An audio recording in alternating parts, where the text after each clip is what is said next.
recovery. This is getting up. I kind of feel like it's...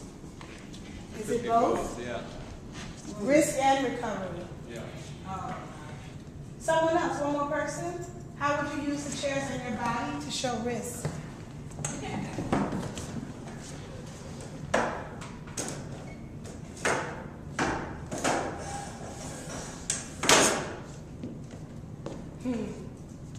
Risk. Recovery.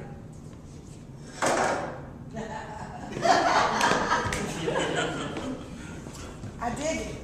So the reason why I started this way is because I didn't say at the beginning, but I am a poet and a conceptual performance artist. I work a lot with art installation and body installation in risky places. So I do a lot of street theater and invisible theater, trained in Boal technique. So I wanted us to start here because the chapter that I am charged with writing is about risk and recovery and the use of film. The case that we're looking at in particular is the Cucalores Film Festival, which happens in Wilmington, North Carolina every fall. It's a wonderful film festival. The executive director is on our board, Dan Brawley, and it's been going on for years. We have been, Hope and I have been working for the past few years on leading learning exchanges, quite similar to this, around films that are being used for social justice and activism.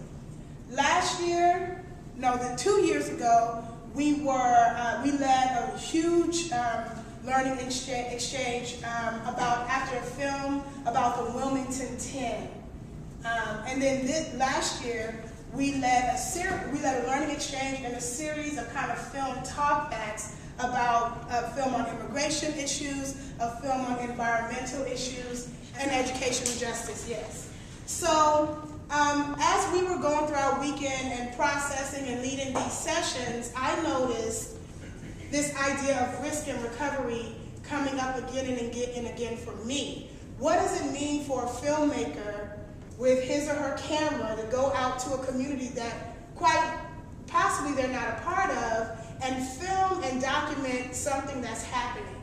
So in the case of one of the films, these filmmakers were from the UK.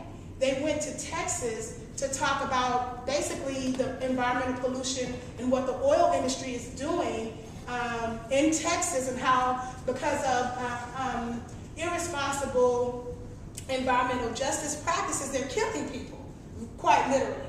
So they come from the UK thinking, oh, we can make our documentary, and they get pulled over by the FBI, and someone has contacted the FBI in Texas, and the FBI pulls them over and says, you need to get out of here, okay?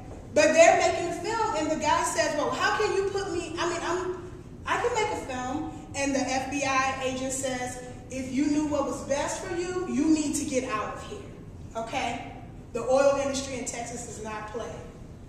And so he tells this story and during our talk back, and I'm like, this is serious. This is not a game. Using film, using art, putting your body on the line is a serious issue.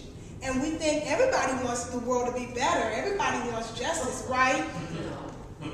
Exactly. And so I am interested in, when we go into our breakout session, and talking a little bit more about how, as artists, as activists, as community members, as human beings, how risk plays out in our daily lives, and what this chapter can do to really kind of explore and expound how it's happening for you and for us as a creative and intellectual community.